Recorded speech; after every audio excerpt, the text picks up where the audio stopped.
Hello, j'espère que vous allez bien. Merci beaucoup d'être avec nous pour ce nouvel épisode de notre série Sage État comptable et fiscaux. Comme vous le savez, les entreprises ayant des locaux à usage professionnel ou commercial doivent réaliser une déclaration des loyers chaque année. Cette déclaration se réalise en 3 phases dans le logiciel Sage État comptable et fiscaux. On va donc retrouver Laetitia qui va nous montrer comment procéder à cette déclaration simplement dans le logiciel.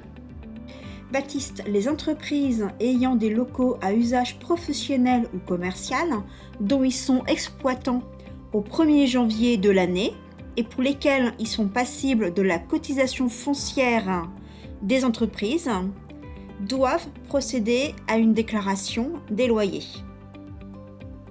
La valeur locative des locaux professionnels est déterminée à partir de grilles tarifaires reflétant l'état du marché locatif local.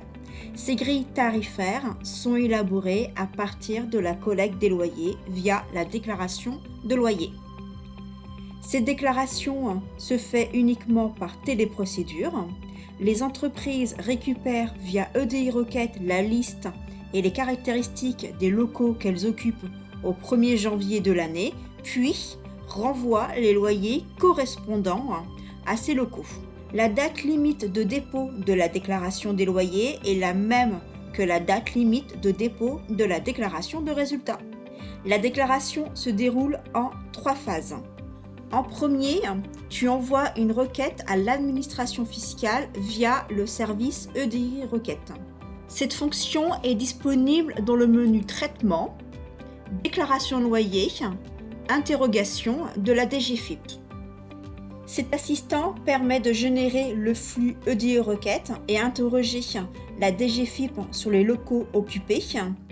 Il est nécessaire de cocher l'option « Je confirme être habilité à interroger la DGFiP pour le Sirène » et ensuite tu cliques sur le bouton « Fin ».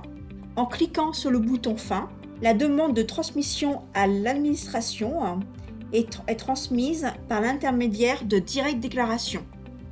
Dans Direct Déclaration, dans la partie des déclarations EDI Requête, l'information est transmise à l'administration. Une fois le statut de l'EDI Requête passé par accepté par l'organisme destinataire dans Direct Déclaration, tu vas pouvoir intégrer dans le logiciel la liste des locaux. La seconde étape est de réceptionner la réponse de la DGFiP. Pour réceptionner la réponse de la DGFiP, tu iras dans le menu Traitement, Déclaration de loyer, puis Intégration de la liste des locaux. Dans l'assistant, tu valides le traitement en cliquant sur le bouton Fin. Les données réceptionnées par Direct Déclaration sont intégrées directement dans ta déclaration de loyer. Un message indiquant la fin du traitement apparaît et t'indique que tu peux compléter désormais ta déclaration. La troisième étape va être d'effectuer ta déclaration des loyers pour ton entreprise. Pour visualiser les données, tu dois aller dans le menu Traitement, Déclaration des loyers, Déclaration. Les données provenant de la DGFiP apparaissent en couleur verte et ne sont pas modifiables. Tu dois compléter les éléments à déclarer par l'exploitant, comme le mode d'occupation, le montant du loyer local ou la date de fin d'occupation du local. Après avoir complété tous les éléments, tu peux télétransmettre ta déclaration de loyer en cliquant sur le bouton EDI, Déclarer. Un assistant s'ouvre pour lequel tu dois indiquer le mode d'envoi, réel ou test. Il s'agit uniquement d'un envoi direct par notre portail à la DGFiP avec le flux TDFC. L'acceptation ou le refus de la déclaration s'effectue de la même manière que la liasse fiscale. Tu retrouveras en détail toute la procédure de la déclaration de loyer dans la base de connaissances en consultant la fiche 63 556.